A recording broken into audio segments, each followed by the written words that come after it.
In lesson 21, we're going to be wrapping up volume with looking at volume of cylinders, cones, and spheres. This is a should do lesson, so kudos to you for doing this. It'll help get you ready for the quiz and bring together everything you've learned about cylinders, cones, and spheres. Here we go. This first problem is reviewing how to find the volume of a sphere. Try it out and then start again when you're ready. To find the volume of this sphere, I start out with my formula for the volume of a sphere, 4/3 pi r cubed. I fill in 9 for my radius, and then I just simplify from there. 9 cubed is 729.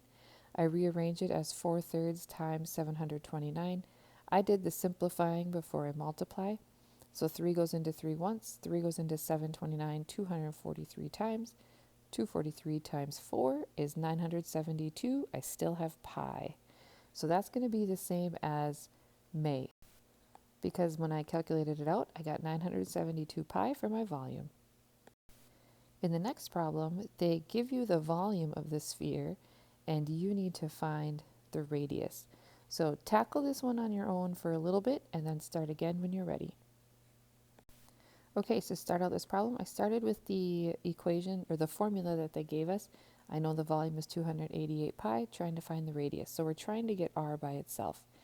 So the first thing I did was divide both sides by 4/3, because 4/3 divided by 4/3 is going to just be 1. Dividing by 4/3 is the same as multiplying by 3/4. And if I keep going here, 4 goes into 4 once, 4 goes into 288 72 times. So I'm left with 72 times 3, which is 216 pi. That's going to equal my r cubed times pi on the other side. So now I'm thinking, what number times itself 3 times gets me 216? After a little figuring, I would see that 6 times itself 3 times would get me 216 pi. So my radius of this sphere has to be 6.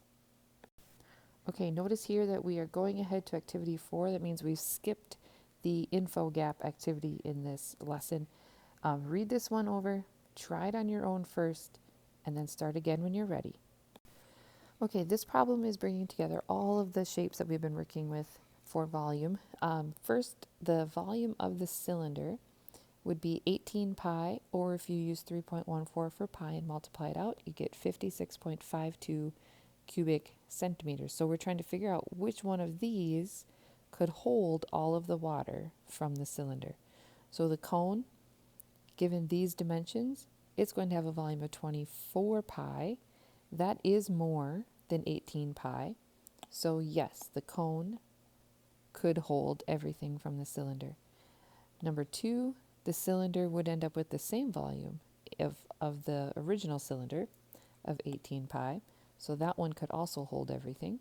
The rectangular prism has a volume of 96 cubic centimeters, which is more than that 56. So that one can also hold everything. And the sphere would end up with a volume of about 33.49 cubic centimeters, or 10 2/3 pi. That one is not going to be able to hold everything from our original cylinder. So there you go.